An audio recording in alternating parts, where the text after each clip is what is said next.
What are we? I think we have the right to ask. I think we have the right to never stop. Anything born with the necessary curiosity has the right to ask what they are, and damn anyone who tells you that you don't. But who do we ask? Some people say it's a question for religion. Yet, if these same people found a strange object in the street, if they wanted to know what it was, which of them would take it to a priest before a scientist? So why consult a priest as to what we are? And what answers do we get if we do? And how do those answers affect us? The most popular religions, the three Abrahamic religions, are pretty much all in agreement. You're the shameful, sinful creature, willed into existence by an all-powerful, all-knowing, perfect God, so that he can forgive you for not being perfect. He's in love with you, and he just wants you to love, worship, and obey him back. Forever. To accept this, as free humans, we must accept that it is right for us to kneel and worship. And to accept that, we must accept, somewhere in our being, the idea that we are lesser, even shameful creatures, who should beg their Maker to forgive them for not being what they could not be. These religions will tell you what you are, but they'll also tell you what to think, and what not to think, who to trust, who and what to love, which part of a thief to cut off, which part of a baby to cut off, and with which hand to wipe your arse. The good news is that in all of his books, when God speaks in any verifiable detail at all about how we came to be, he gets every detail wrong. Maybe he was wrong when he said we should be ashamed of ourselves. Where is the God so perfect it wouldn't want us to kneel? Where is the God so perfect they couldn't bear the sight of us on our knees?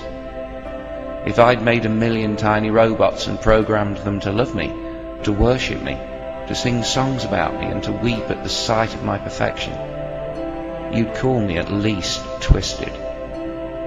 So it's not that religion tries to force God on everyone, it's that the God they're usually pushing is insane, and it rubs off on the rest of us.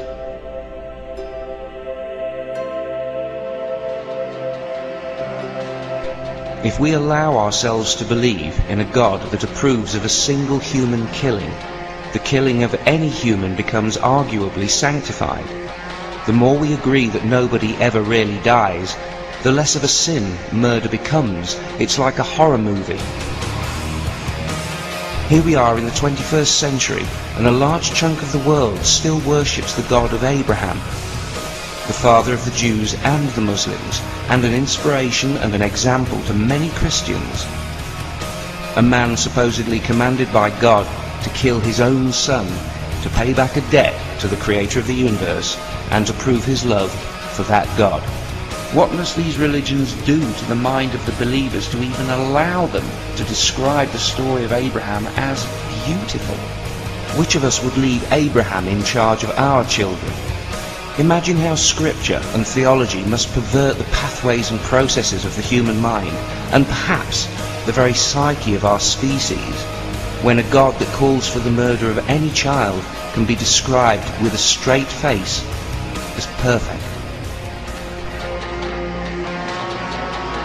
It all seems so primitive, and that's being kind.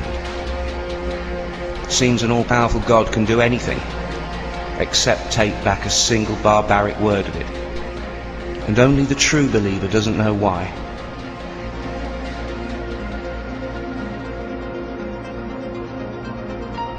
Instead of asking a God what the universe is, we can ask the universe directly, through science.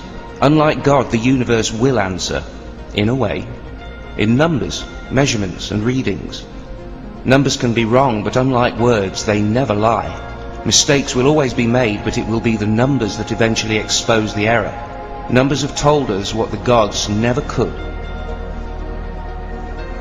And billions of answers later, we've gone from rubbing two sticks together to colliding protons head-on at close to the speed of light.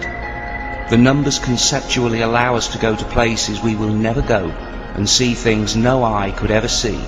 The center of a star, the formation of the first atom.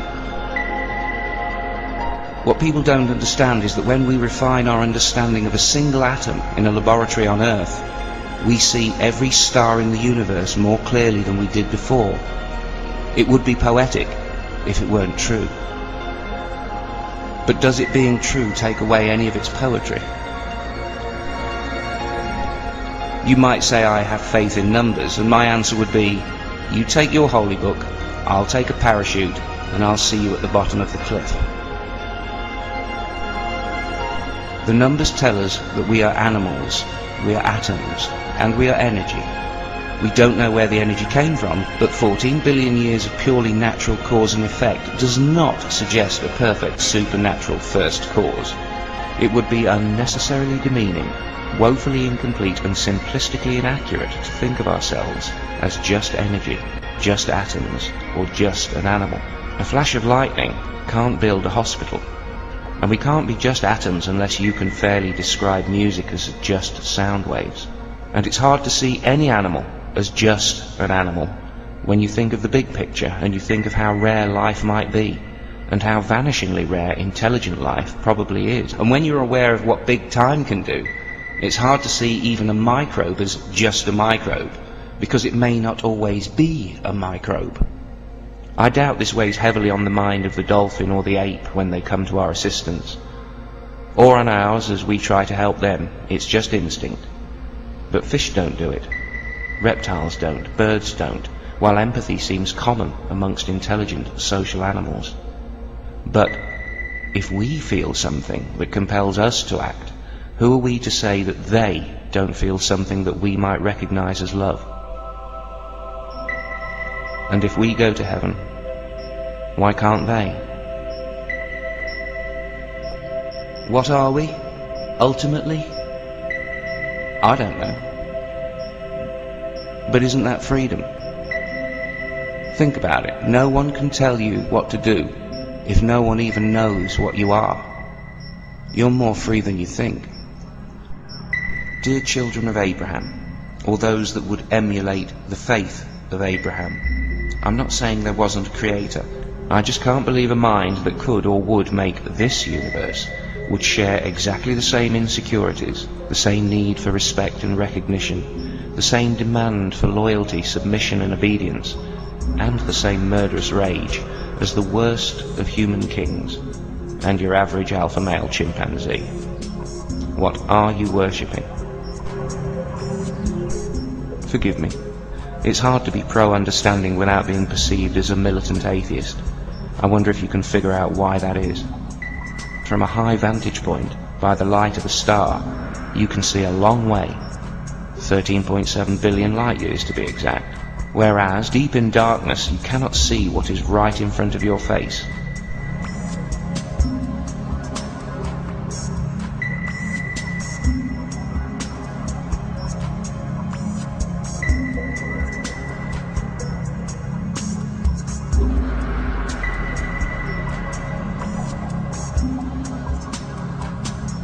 On a jet in a storm at night just before landing, being violently thrown from side to side, I turned to my friend in the window seat to see if he was as frightened as I was. He was laughing, pointing over his shoulder at the silhouettes of the treetops passing by the window at 200 miles an hour. I asked why he was laughing. He said, "Why not? They say, and I have reason to believe, that sometimes we're at our most alive when facing the prospect of our own mortality. Maybe that means that if we convince ourselves we live forever, we never really feel alive at all."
children of Abraham, as kind and as good as you are inside, and as highly as I value those attributes, by being a follower of the Abrahamic God, you are essentially telling me that the creator of the universe once roamed this planet, pointed at a human child and said, "Kill that for me."